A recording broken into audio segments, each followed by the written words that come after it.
मानि थाखाय मोननो हादों नोंथां? बेयो आइकेन फाउन्डेसन, बेयो मोनसे एनजिअ। बे एनजिअआ थांनाय 8 बोसोर जाबाय होनाया, देग्लाय 8 बोसोराव आगान होबाय 2022 मायथाइयाव। नेशनेल हुमेटेरियान एक्सेलेन्ट एवार्ड 2026 बेहाय खैबाता माने हाबाफारिखौ लानानै बिथांमोना बान्था होनाय जायो। बे बान्थायाव माने गासै भारतनि गेजेराव मोनफ्रोमबो लेंगुवेजनि आरो मोनफ्रोमबो रायजोनिफ्राय साफा महरै होनाय जायो। लोगोसे देग्लाय 2022 मायथाइयाव आंनो बिथां आइकेन फाउन्डेसन मोनसे एनजिअ हान्जाया एक्सेलेन्ट इन बड' लिटारेचार एवार्ड 2026खौ आं अलंबार मुसाहारिनो होनाय जादों। आरो बे बान्थाखौ आंनो होनाय जादों, आं 2007 मायथाइनिफ्राय लिरनानै 22 मायथाइसिम गांस्नि बिजाब सेबखांनानै फोसावबाय। लोगोसे आं समाजारि बिथिङाव आं गावखौनो बावसोमदोंमोन, जेरै थुनलाइनि हाबाफारियावनो जा, गुबुन हाबाफारियावनो जा। बेखौ हगारनायनि जुनै आं आंनि मोनसे फिसा बाय'ग्राफि महरै बिथांमोननो गथायनाय जादोंमोन। जाय बाय'ग्राफिखौ बिथांमोना बानस'नानै लानाय जादोंमोन आरो बानस'नानै बिथांमोननि सेलेक्सन कमिटिया सायख'नाय जादों। सायख'नायनि गेजेरजों आंनो बे एक्सेलेन्ट इन बड' लिटारेचार एवार्ड 2026 बान्थाखौ होनाय जादों।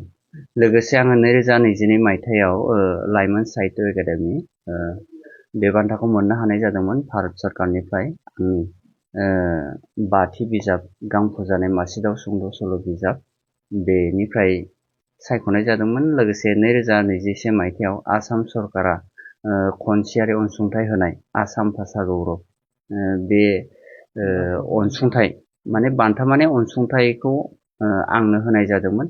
बे माखासे मानि बाय'ग्राफिखौ आंनि होनायनि थाखाय बिथांमोननो आइकेन फाउन्डेसननि बिथांमोननि वेबसाइटआव आंनिफ्राय जा गथायनाय जादोंमोन, बे गथायनायनि जुनै बिथांमोना आंखौ सायख'नाय जादों जोंनि आसाम रायजोनि सिङाव थानाय बड' लेंगुवेजनिफ्राय।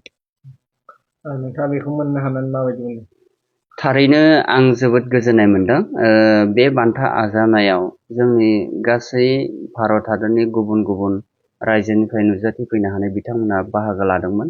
जेराव पद्मश्री एवार्ड बान्था मोननो हानाय 2023 मायथाइयाव मोननो हानाय बिथाङा महाराष्ट्रनि, मुङा हिन्जाव मानसिमोन, मुंखौ आं बावबाय। बिथांजों फट'बो लानाय दङ, साननैसोनि उनाव आं हगारनाय जागोन।